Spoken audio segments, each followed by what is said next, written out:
வணக்கம் மக்களை, சற்றுமுன் கிடைத்த தகவல் ஒன்றை பார்க்க போகிறோம். இந்த தேர்தலில் யாருக்கு எம்பி சீட்டு பதவி கிடைக்கப் போகிறது? திடீர் தகவல். இந்த ஒரு தகவலை பற்றி தான் நாம் பார்க்க போகிறோம்.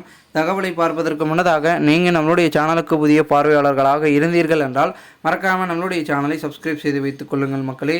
தற்பொழுதைய பொறுத்த வரைக்கும் எல்லாருமே அதிமுக, அதாவது அரசியல் வட்டாரங்கள் என்று பொதுவாக இருக்குல்ல, அவங்க எல்லோரும் என்ன சொல்கிறாங்கன்னா, இல்லை பிஜேபி 20 தொகுதி வென்றோம் அப்படின்னு சொல்லிட்டு இருக்காங்க.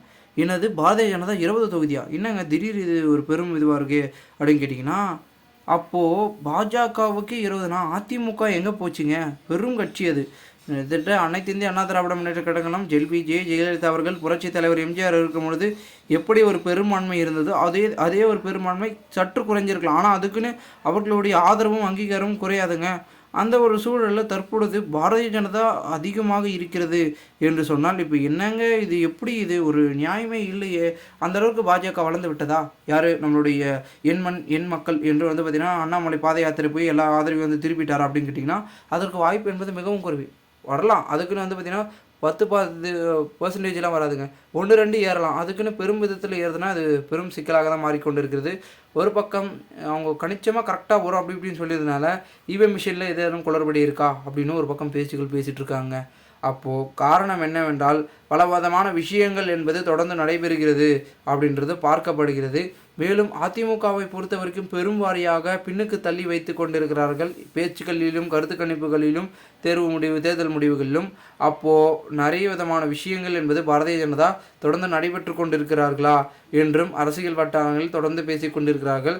பாரதிய ஜனதா தற்பொழுது வரைக்கும் சட்டமன்ற தேர்தலில் ஆலய காணும் அவர்கள் யார் என்று தெரியாமல் திணறி வந்திருந்த முக்கிய புள்ளிகள் தற்பொழுது பாரதிய ஜனதா கிட்டத்தட்ட ஒரு 2 வருடங்களில் வளர்ந்து விட்டதா அப்படின்னு கேட்டிங்கன்னா, அந்தளவுக்கு அண்ணாமலை வேலை பார்த்து விட்டாரான்னு கேட்டிங்கன்னா தெரியவில்லைங்க. இவங்க சொல்கிறது சீன் ட்விஸ்ட் ஆகிடுச்சு அப்படின்னு காமெடி வரும் பார்த்தீங்களா, அதே மாதிரி பார்த்திங்கன்னா இங்கே எலெக்ஷன் ட்விஸ்ட் ஆகிடுச்சு அப்படின்ற மாதிரி தான் இருக்குது.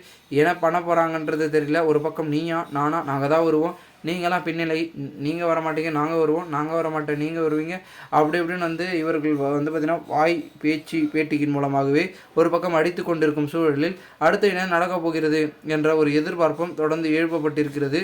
பொறுத்திருந்து பார்க்கலாம் மக்களே, என்ன நடக்கப் போகிறது, என்ன மாதிரியான விஷயங்கள் தொடர்ந்து நடைபெற்று கொண்டிருக்கும் அப்படின்றத பொறுத்திருந்து பார்த்தால்தான் அனைத்து நமக்கு புரியப்படும். மேலும் இது போன்று நீங்கள் அரசியல் சார்ந்த நிகழ்வுகளாம் தினசரி தெரிந்து கொள்ள நம்மளுடைய சேனலை சப்ஸ்கிரைப் பண்ணிவிட்டு கூட இருக்க பெல்லைக்கான ஆளில் கொடுத்து வைங்க மக்களே. அப்போ தான் அரசியல் சார்ந்த கோணம் எல்லாம் உங்களுக்கு நோட்டிஃபிகேஷன் மூலமாக உடனுக்குடன் வந்து கொண்டே இருக்கும் என்பதனை தற்பொழுது இந்த ஒரு காணொளி வாயிலாக அதனை தெரிவிக்கிறேன். நன்றி, வணக்கம் மக்களே.